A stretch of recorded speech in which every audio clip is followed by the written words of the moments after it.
अस्सलाम वालेकुम। उम्मीद है कि आप खैरियत से होंगे। आज बेटा जो टॉपिक हमने पढ़ना है उसका नाम एवेपोरेशन है। लास्ट टाइम भी यही टॉपिक जो है वो हमने रिवाइज किया था, पढ़ा भी था। एवेपोरेशन जो है वो क्या है, आपने अक्सर नोट किया होगा कि एवेपोरेशन जो है वो होती है और किस तरह से होती है। जैसे बाज़ औक़ात बारिश होती है, पानी ज़मीन के ऊपर इकट्ठा होता है, 1-2 दिन के बाद वो सारा पानी वहां से खत्म हो जाता है। अब यहां पे 2 फैक्टर जो है वो काउंट होते हैं। एक तो ये कि जो पानी है वो जमीन के अंदर जज़ब हो गया, और एक ये कि वो पानी जो है वो बुखारात बन के उड़ गया। चलो, अगर जमीन नीचे से जो है वो पक्की नहीं है तो वो जो पानी है वो सीपज हो गया ज्यादातर किसके अंदर, जमीन के अंदर। लेकिन अगर कोई सड़क है जो नीचे से जो है वो बिल्कुल एक पुख्ता बनी हुई है, तो वो वाला पानी किधर जाता है, वो ज्यादातर बेटा एवेपोरेट हो जाता है। इस तरह जितने भी पौधे हैं यहां से भी पानी बुखारात बन के उड़ता है, जो बारिश का पानी नीचे गिरता है वो भी पानी बुखारात बन के उड़ता है। और आपने पिछले सालों में वाटर साइकिल भी पढ़ा था कि यही पानी जो बुखारात बन के उड़ता है बारिश की शक्ल में जो है वो किधर आ जाता है, नीचे आ जाता है। तो अब एवेपोरेशन जो है वो क्या है, पानी का गैस के अंदर तब्दील हो जाना, conversion of water into gas, पानी का गैस में तब्दील हो जाना क्या कहलाता है, एवेपोरेशन। हमने क्या किया, एक पैन लिया, उसमें पानी जो है वो मौजूद था, हमने उस पैन को क्या किया, उसको नीचे से गर्म करना शुरू कर दिया। जब हमने पैन को नीचे से गर्म किया तो वो पानी जो है वो बॉयल हुआ, बॉयल होके उसके अंदर से भाप निकलना शुरू हो गई। आप पानी को गर्म करते जाएंगे, पानी बुखारात बन के उड़ता जाएगा, और एक वक्त ऐसा आएगा कि पैन सारे का सारा जो है वो क्या हो जाएगा, खाली हो जाएगा, क्योंकि सारा पानी बुखारात बन के क्या होगा, उड़ जाएगा। अब एवेपोरेशन से एक उल्ट और या अपोजिट टर्म है जिसके लिए हम लफ्ज इस्तेमाल करते हैं, कंडेंसेशन। मतलब अगर पानी जो है वो बेटा चेंज हो जाता है, अगर पानी जो है वो चेंज हो जाता है गैस के अंदर, तो इस अमल को हम क्या कहते हैं, एवेपोरेशन। और अगर यही गैस वापस पानी में चेंज हो जाती है, इसके लिए लफ्ज इस्तेमाल किया जाता है कंडेंसेशन। क्या एवेपोरेशन का तो चलो पता है, कल भी हमने पढ़ा कि एवेपोरेशन कैसे होती है, किसी भी सरफेस से पानी बुखारात बन के उड़ जाता है। क्या कंडेंसेशन होते हुए कभी आपने देखी? कंडेंसेशन किसे कहते हैं, गैस का वापस जो है पानी के अंदर चेंज हो जाना। जैसे सिंपली मैं आपको कहूं कि हम क्या करते हैं कि एक गिलास पानी का ले लेते हैं, उसके अंदर जब ठंडा पानी डालते हैं तो आपने कभी नोट किया होगा कि उस गिलास के बाहर वाली साइड पे भी पानी के ड्रॉप्स जो है वो इकट्ठे हो जाते हैं। क्या वो पानी गिलास के अंदर से निकला है? वो पानी गिलास के अंदर से निकला है? नहीं, वो पानी जो है वो किधर से आया? वो पानी जो है वो एटमॉस्फेयर के अंदर मौजूद था, वेपर की शक्ल में। जब उनको कोई ठंडी चीज मिलती है, वो ठंडक वाले एरिया में जाते हैं, वो कंडेंस होके दोबारा पानी के मॉलिक्यूल्स में क्या हो जाते हैं, चेंज हो जाते हैं। जैसे आपकी क्लास में हमारे लिए जो है वो एक्टिविटी का सामान जो है वो पहले ही मौजूद था। ये बेटा हमारे पास जो है वो एक ठंडा जो है वो पानी मौजूद है। अगर आप इसको किसी कप में या गिलास के अंदर जो है वो डाल लेते हैं, तो अब आपने गौर करना है कि क्या ये पानी जो है वो गिलास के बाहर जा रहा है या गिलास के अंदर जा रहा है? ये पानी जो है वो ज्यादातर किधर जा रहा है जी, गिलास के अंदर जा रहा है, कप के अंदर जा रहा है। अब आप इस कप को 1-2 मिनट के लिए जब रख देंगे तो आप इस कप को बाहर वाली साइड से टच करके देखें तो आपका ये वाला हाथ जो है वो क्या हो जाएगा, गीला हो जाएगा। इसकी रीजन क्या है कि मैंने जो है वो ठंडा पानी जो है वो किस में डाला है, कप में। अब हवा के अंदर क्या मौजूद है, वेपर्स मौजूद है। वो जब इस कप के साथ आके लगेंगे तो वो वेपर्स क्या हो जाएंगे, ठंडे हो जाएंगे, और ठंडे होके बेटा किस में चेंज हो जाएंगे, वो दोबारा वाटर के जो मॉलिक्यूल हैं, जो मतलब कौन सी फॉर्म में, कंडेंस फॉर्म में है, जो ड्रॉप्स की फॉर्म में है, इसमें कन्वर्ट हो जाएंगे। तो अब जरा आप जो है वो क्या करें कि आप इसको हाथ लगा के, कोई एक स्टूडेंट बेटा आप आ जाए, आप जरा इसको हाथ लगाएं गिलास को बाहर वाली साइड से और फील करें क्या ये वेट हो रहा है कि नहीं। ये वेट हो रहा है। तो इसका मतलब ये, ठीक है बेटा, इसका मतलब ये हुआ कि ये हमारे पास जो है, जो पानी हमने ठंडा अंदर वाली साइड पे डाला है, जब इसके साथ हवा वाले आके वेपर जो है वो लगेंगे, वो ठंडे हो जाएंगे और दोबारा पानी के ड्रॉप्स के अंदर कन्वर्ट हो जाएंगे। अगर हम इस गिलास को अच्छे तरीके से ऊपर तक भर लेते तो ये काफी ज्यादा पानी जो है, जैसे ये मेरे हाथ के ऊपर फील हो रहा है, ये सारे का सारा बाहर एटमॉस्फेयर वाला पानी जो था, जो वेपर थे, उन्होंने कंडेंस हो जाना था और इस तरह हमारे पास ये एग्जाम्पल किसकी बन जानी थी, कंडेंसेशन की। तो लिहाजा हमने सीखा क्या, पहली बात हमने देखी कि पानी जो है वो गैस में कन्वर्ट होता है, इस अमल को क्या कहते हैं, एवेपोरेशन। और जब वेपर्स को, गैस को ठंडा कर लिया जाता है तो वो हमारे पास जो है वो क्या बन जाता है, वापस पानी जो है बन जाता है। यही वाटर साइकिल है कि पौधे जो है वो जमीन से पानी जज़ब करते हैं, पत्तों के जरिए एवेपोरेट करके किधर निकाल देते हैं, ऊपर। एवेपोरेशन का मतलब है कि उसको गैस में, वेपर्स में तब्दील करके किधर निकाल देते हैं, तो वो वेपर जो हैं वो हवा के अंदर तैरते रहते हैं। जो ही वो किसी ठंडे इलाके में पहुंचते हैं, वो वेपर्स दोबारा से कंडेंस होके पानी की शक्ल इख्तियार कर लेते हैं। वही पानी बारिश की शक्ल में किधर आ जाता है, नीचे आ जाता है। ये वो बातें हैं जो कल हम पढ़ चुके थे। आज हम इसको जो है वो थोड़ा सा और इनहांस करते हैं इस टॉपिक को, कि कौन कौन से फैक्टर हैं जो एवेपोरेशन के रेट के ऊपर असरअंदाज होते हैं। एवेपोरेशन का रेट जो है वो कौन कौन से फैक्टर जो हैं उसके ऊपर असरअंदाज होते हैं। एवेपोरेशन किसे कहते हैं, पानी का बुखारात बन के उड़ना। अब कौन से फैक्टर हैं जिनकी वजह से एवेपोरेशन बढ़ जाती है, या कौन से फैक्टर हैं जो एवेपोरेशन के रेट को कम करने में अहम जो है रोल जो है वो प्ले करते हैं। मैं इंतहाई आसान अल्फाज के अंदर बेटा आपको समझाता हूं। दर हकीकत ये हमारे पास तीन जो है वो फैक्टर हैं जो मोस्ट इंपॉर्टेंट है इस टॉपिक से रिलेटेड। सबसे पहले हम लेते हैं बेटा सरफेस एरिया। पहले कौन सा लेते हैं कि सरफेस एरिया का जो एवेपोरेशन है उसके ऊपर क्या असर होता है। सिंपली बेटा मैं आपको पहले जो है ये क्लियर करवा दूं कि सरफेस एरिया होता क्या है। ऐसा एरिया जो एटमॉस्फेयर के साथ या किसी भी सरफेस के साथ टच हो रहा होता है, उसके लिए हम लफ्ज इस्तेमाल करते हैं किसका, सरफेस एरिया का। जैसे मैं कॉमनली क्लासरूम में अगर थोड़ा सा एक्टिविटी करके आपको समझाना चाहूं तो सबसे पहले मैं बेटा आपको कहता हूं, ये मैंने अपना हाथ जो है वो सीधा किया, इसकी दो सरफेसेस आपको नजर आ रही हैं, एक फ्रंट साइड है और एक कौन सी है, बैक साइड है। तो अब बेटा आप मुझे बताएंगे कि अगर मैं हाथ को इस तरह कर लूं और फिर मैं हाथ को जो है वो इस तरह कर लूं, तो सरफेस एरिया किसका ज्यादा होगा। जब मैंने अपनी ये जो हथेली है उसको बंद किया हुआ है अब इसका एरिया ज्यादा है, या मैंने इसको खोल लिया है अब इसका एरिया ज्यादा है। जो एनवायरनमेंट के साथ टच हो रहा है वो एरिया इस तरह ज्यादा है या इस तरह ज्यादा है। तो आप मुझे बताएं ऐसे ज्यादा है, ऐसे तो ज्यादा नहीं। इसका मतलब ये सरफेस एरिया जो है, ये एरिया जो है वो क्या है, ज्यादा है। अब मैं सिंपली आपको कहता हूं, क्या किसी के पास कोई कपड़े का टुकड़ा है, किसी के बैग में हो, जी बेटा दीजिएगा, दे, ठीक है।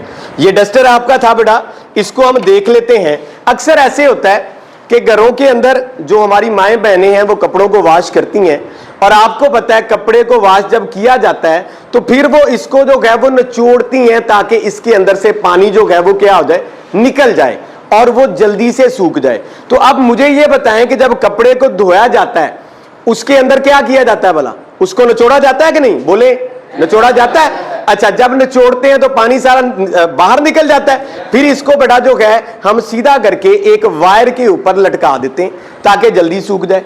अब आपने फैसला करना है कि अगर मैं आपको कहूं कि हमने इसको निचोड़ा है और निचोड़ के हमने तार के ऊपर इसको ऐसे ही डाल दिया सीधा, ये पहली कंडीशन है, क्या ये कपड़ा इस तरह सूखेगा, या अगर इसको निचोड़ने के बाद इसको हम एक वायर के ऊपर सीधा करके इस तरह से लटका देंगे या इस तरह सूखेगा।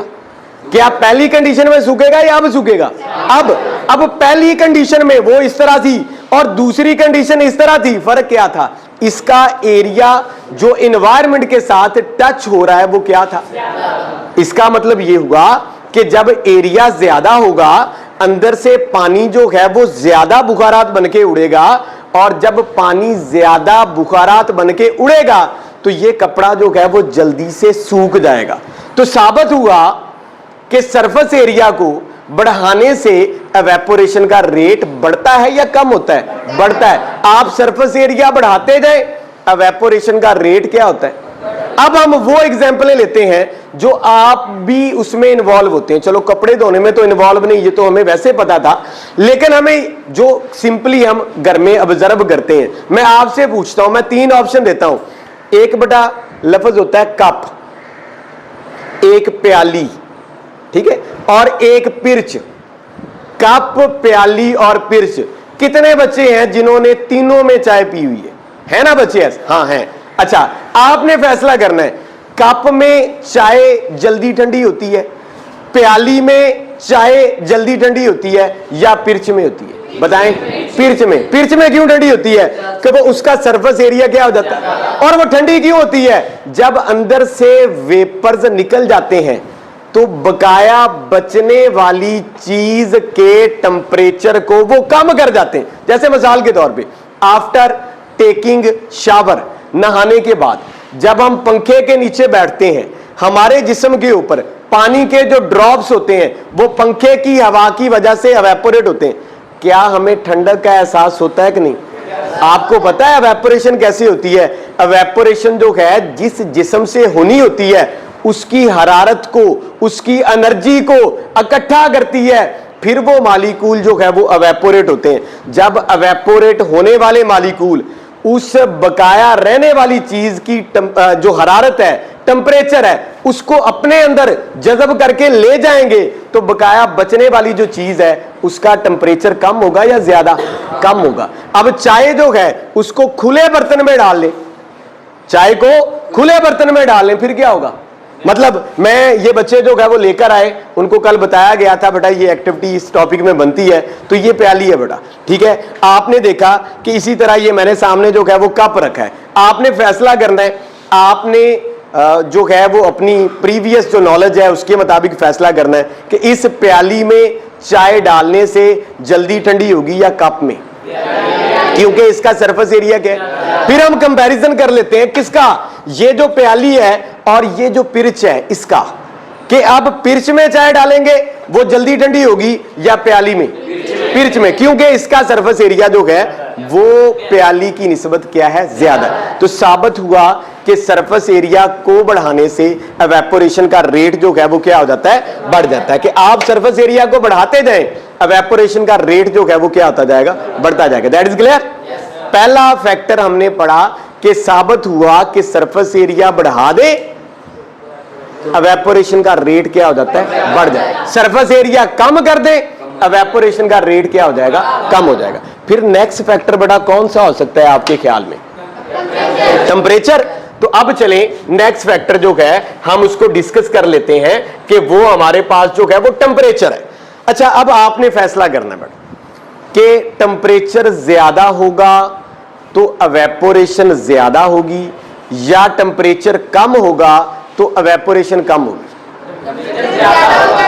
एवेपोरेशन ज्यादा होगी। जैसे सिंपल मैं आपको कहूं कि बारिश हुई है और बारिश के बाद फौरी धूप निकल आई है, वो पानी जल्दी से एवेपोरेट हो जाएगा या जमीन में जज़ब हो जाएगा? बारिश हुई है लेकिन उसके बाद मौसम जो है वो दोबारा से गर्म नहीं हुआ, तो वो पानी काफी देर तक सड़कों के ऊपर खड़ा रहेगा, क्योंकि एवेपोरेशन का रेट। अगर इस तरह समझ नहीं आई, आप बेटा इमेजिन कर लें, हम सर्दियों की सुबह 6 बजे का टाइम ले लेते हैं और गर्मियों के सुबह 6 बजे का टाइम ले लेते हैं। हम कपड़े वॉश करते हैं, वायर के ऊपर लटका देते हैं। आपके ख्याल में सर्दियों की सुबह 6 बजे जो कपड़े धो के वायर के ऊपर लटकाए थे वो जल्दी सूखेंगे या गर्मियों वाले? चले फिर फैसला कर लेते हैं, सर्दियों की दोपहर 12 बजे का टाइम ले लेते हैं, गर्मियों की दोपहर 12 बजे का टाइम ले लेते हैं। कपड़े धोते हैं, तार के ऊपर लटकाते हैं, ठीक है, कौन से जल्दी सूखेंगे? गर्मियों वाले। क्यों? क्योंकि टेम्परेचर को बढ़ाने से एवेपोरेशन क्या होती है, और टेम्परेचर को कम करने से एवेपोरेशन जो है वो क्या होती है? कम होती है। टेम्परेचर बढ़ा दे, एवेपोरेशन क्या होगी, और टेम्परेचर कम कर दे, एवेपोरेशन जो है वो क्या होगी? इसका मतलब ये होगा कि ये फैक्टर भी हमें समझ आ गई कि टेम्परेचर जो है एवेपोरेशन के रेट के ऊपर असरअंदाज होता है। टेम्परेचर एवेपोरेशन के रेट पे असरअंदाज होता है और टेम्परेचर को बढ़ाने से एवेपोरेशन बढ़ जाती है, टेम्परेचर को कम करने से एवेपोरेशन क्या हो जाती, कम। तीसरा फैक्टर बड़ा बताइएगा, inter molecular force. Inter molecular force, हाँ जी, इसकी डिफाइन जरा आपको आती है? इंटर का मतलब क्या होता है? दरमियान। मालिकुलर का मतलब मालिकूल्स। मालिकूल्स के दरमियान पाई जाने वाली जो फोर्स है उसको हम क्या कहते हैं? Inter molecular force. मालिकूल्स के दरमियान पाई जाने वाली जो फोर्स है उसको क्या कहते हैं? अब इंटर मालिकुलर फोर्सेस जितनी स्ट्रांग होंगी एवेपोरेशन का रेट उतना कम होगा। उतना क्या होगा? इंटर मालिकुलर फोर्सेस जितनी क्या होंगी, ये एवेपोरेशन का रेट उतना ही क्या होगा।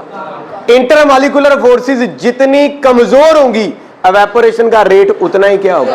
आप बेटा उठिएगा दोबारा, आप आ जाए, आप आ जाए बेटा, आप आ जाए, आप आ जाए, अवैस आप भी आ जाओ, आप दोनों आ जाए, दोनों आ जाए, जल्दी जल्दी जल्दी आ जाए, आ जाए, आ जाए। आपने बड़ा मजबूती से एक दूसरे के हाथ पकड़ लेने, इधर आ जाए मेरे करीब, चारों ने एक दूसरे के हाथ पकड़ लेने मजबूती से। ये जो है बेटा इन्होंने अपने हाथ जो है वो पकड़े हुए हैं, तो अगर हम थोड़ी देर के लिए सपोज कर लें कि ये हमारे पास मालिकूल है, ये हमारे पास के ये कितने मालिकूल हैं? 4 मालिकूल हैं और इन मालिकूल्स के दरमियान क्या पाई जाती हैं? Inter molecular forces. वो कौन सी हैं? ये वाली, ये क्या है जी? Inter molecular forces. ये वाली इनके दरमियान ये इंटर मालिकुलर फोर्सेस, इन्होंने मजबूती से एक दूसरे को पकड़ा हुआ है। ये एवेपोरेट तब होंगे जब इनमें से मालिकूल्स को इस नेटवर्क में से इंटर मालिकुलर फोर्सेस में से मालिकूल को किधर निकाल लिया जाए? बाहर। मालिकूल को किधर निकाल लिया जाए? बाहर निकाल लिया जाए। अब ये मालिकूल इस नेटवर्क से सिर्फ तब ही निकल सकते हैं जब इनके दरमियान पाई जाने वाली इंटर मालिकुलर फोर्सेस क्या हो? कमजोर हो, या उनको तोड़ लिया जाए। अब अगर मैं जो है वो किसी भी तरह या कोई टेम्परेचर देके या किसी और तरह इनकी इंटरमालिकुलर फोर्सेस क्या करता हूं? तोड़ लेता हूं, तो ये इंटरमालिकुलर फोर्सेस क्या हो गई? टूट गई। तो फिर बेटा एवेपोरेशन जो है वो आसानी से क्या हो सकती है? हो सकती है। तो ये मालिकूल जो है वो एवेपोरेट हो गया, फिर ये भी एवेपोरेट हो गया, फिर ये भी और फिर ये भी, तो सारे का सारा पानी जो है वो क्या हो गया?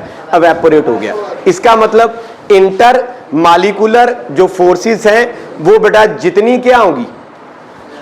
ज्यादा होंगी, एवेपोरेशन का रेट उतना ही क्या होगा। जैसे ये पूरी क्लास बैठी है, अगर आप सारे एक दूसरे के हाथ पकड़ लें, पकड़े भी सारे हाथ पकड़ लें, मजबूती से पकड़ लें, मजबूती से आप सारे अपने हाथ पकड़ लें।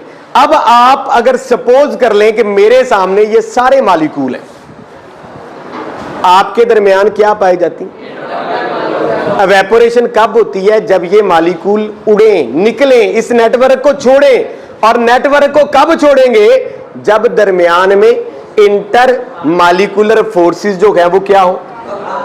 जैसे बेटा आपने ये भी देखा होगा कि कुछ लिक्विड ऐसे होते हैं जिनका बॉइलिंग पॉइंट बहुत ज्यादा होता है, कुछ ऐसे होते हैं जिनका बॉइलिंग पॉइंट क्या होता है? कम।